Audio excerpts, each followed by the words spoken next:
To conclude or to resume this part of our conversation, I just want to ask you one short question about the peacemakers. There are a lot of countries that propose their help in peacemaking, and among them it's China, Brazil, Hungary, and even Indonesia lately. They proposed a ceasefire and went to the negotiation table. But underlines the position of President Zelensky and our government and our society in this situation.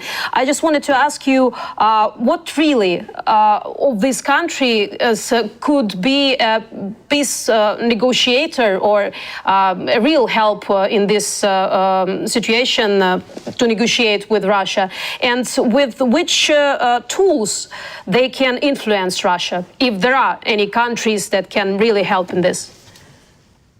Yeah, that's a great question. And I think that I have to be careful in answering because, for example, Indonesian-Russian relations are not my forte. Let me just say a few things.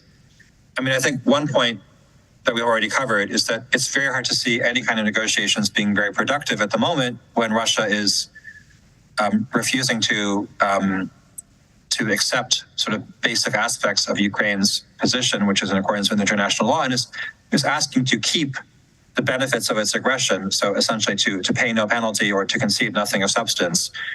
Any kind of proposal that involves legitimating that position is really not constructive, right? So any government can say anything, but if their position is that they're presenting themselves as mediators while leaving the door open for Russia to do that, then they're really de facto helping Russia. There may be, even now, opportunities for constructive mediation on certain very limited matters, such as the so-called grain deal, which Russia has, I think, again, begun to abrogate or indicated that it wishes to abrogate, right? So that would be an opportunity for countries that are, to show that they are acting in good faith, countries that rely on grain exports from Ukraine to intervene in a diplomatic manner, to play a constructive role in alleviating the suffering generated by Putin's war. When the time comes for real negotiations, there may be also a role for countries that are distanced from the conflict, right? So one could argue that in a future situation in which Russia has been defeated on the battlefield and is wishing to negotiate about the end of sanctions, a country like Indonesia, for example, might be an appropriate sort of one appropriate mediator. But even there, I think one has to ask,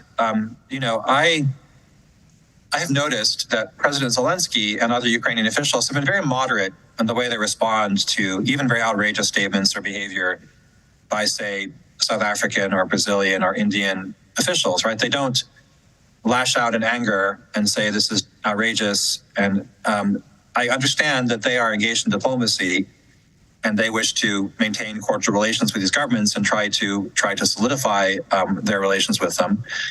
At the same time, you and I, as observers, it doesn't seem to me anyway that if a leader such as, say, President Lula da Silva of Brazil is presenting positions that are highly anti-Ukrainian and effectively pro-Russian, well, I don't see that a person like that or the government that he leads has an obvious role to play as a mediator. And a mediator has to be somebody who is genuinely acting from a position of goodwill toward both parties and not seeking to advantage one of the parties or to disadvantage the other one. So that would seem to be an important principle to bear in mind with all these governments, that they should not be allowed to present themselves as mediators while they're actually essentially supporting Russia. So you say we have a right to be a little more rough towards the rhetoric of such pro-Russian politicians?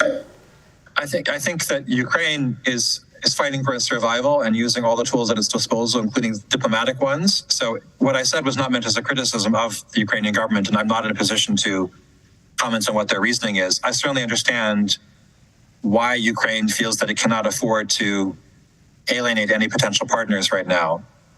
But I am not constrained by that, right? So I can say that it doesn't seem to me that a country, say China, let's just take China, I think is the most clear-cut example, that China is clearly Russia's ally, right? The idea that China, which is also articulating a position that does not require Russian troops to leave Ukraine for a peace agreement, well, it's hard to see how anybody could think that Ukraine should accept that kind of role for China, right? I mean, maybe it's not to Ukraine's advantage to say that so openly.